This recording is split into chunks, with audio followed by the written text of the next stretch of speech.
आकाश मार्ग में गया, आकाश में फैला। उधर मारीच और सुबाहु जब धुआं देखते हैं समझ जाते हैं कि लग रहा है कि फिर से यज्ञ शुरू हो गया। अमंगल द्रव्य लेकर के यज्ञ का विध्वंस करने के लिए दौड़ते हैं और भगवान ने मारीच को खंडित बाण मारा, क्योंकि उसको आगे की लीला में शामिल होनी है, आगे की लीला करनी है।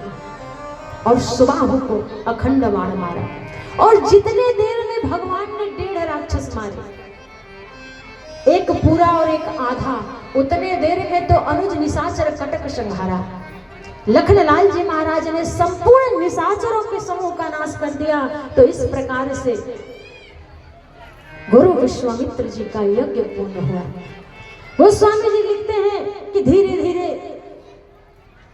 कुछ दिन बीता। एक दिन राम जी ने कहा कि गुरुदेव आपका तो यज्ञ पूर्ण हो गया, अब मुझे अपने नगर में अवधपुरी में जाना चाहिए।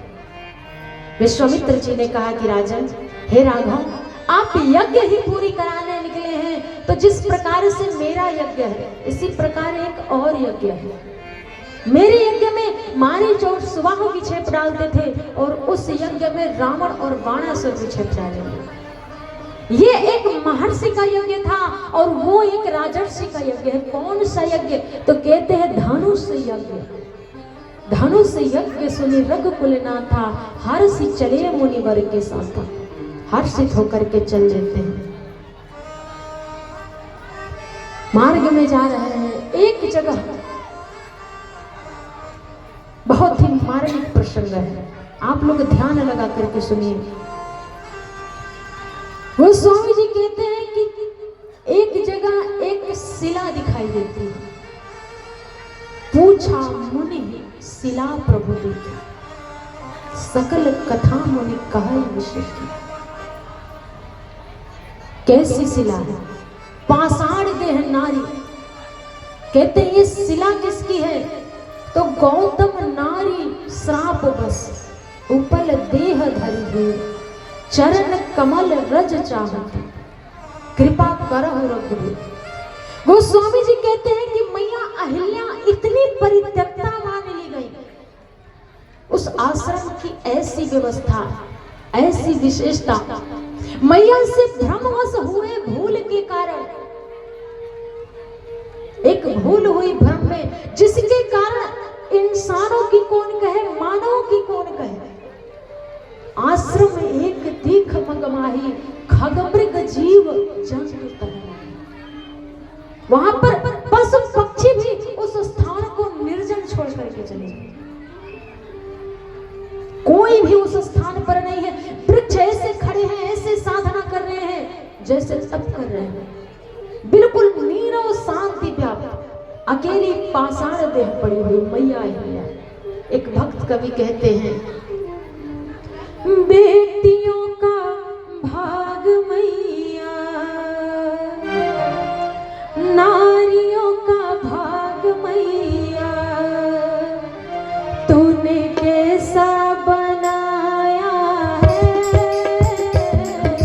बेटियों का भाग मैया, तूने कैसा बनाया है, बेटियों का भाग मैया।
मीरा जैसी नारी को राणा ने सताया है।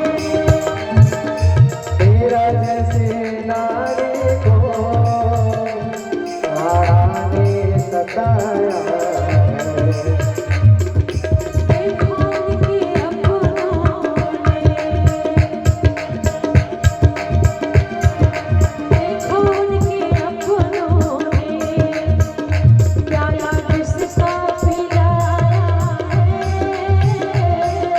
देखो उनके अपनों ने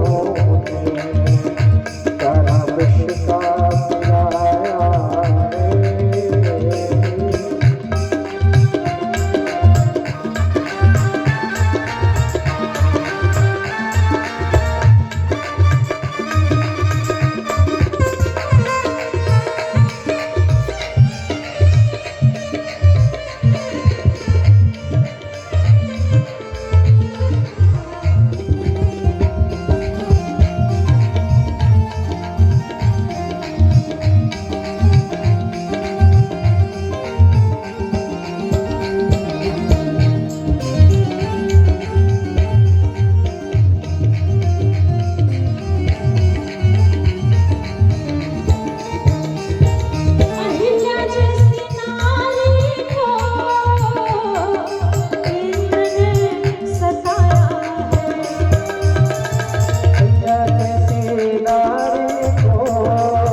पिलाया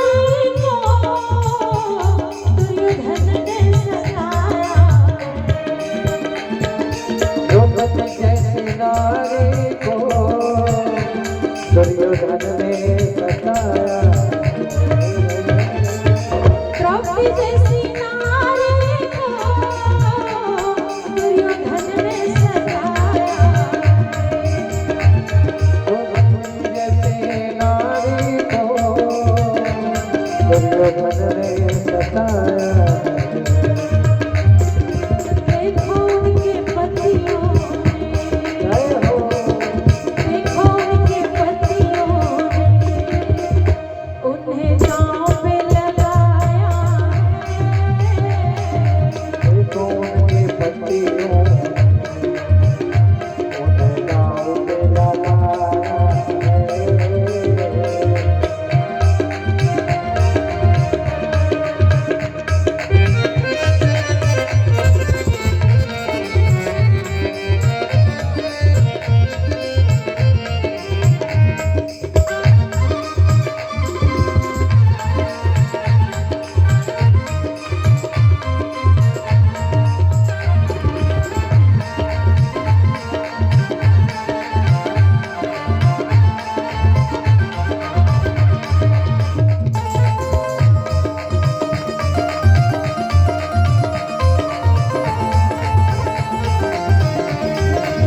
युग की नारी को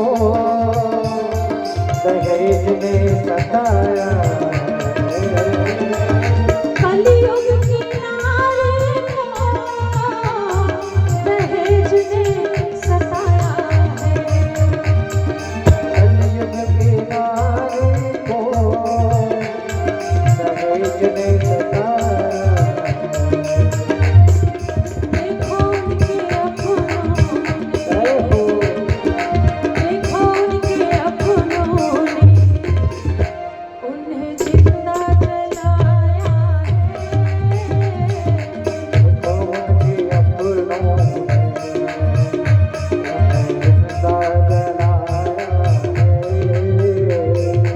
नारियों का भाग मैया तूने कैसा बनाया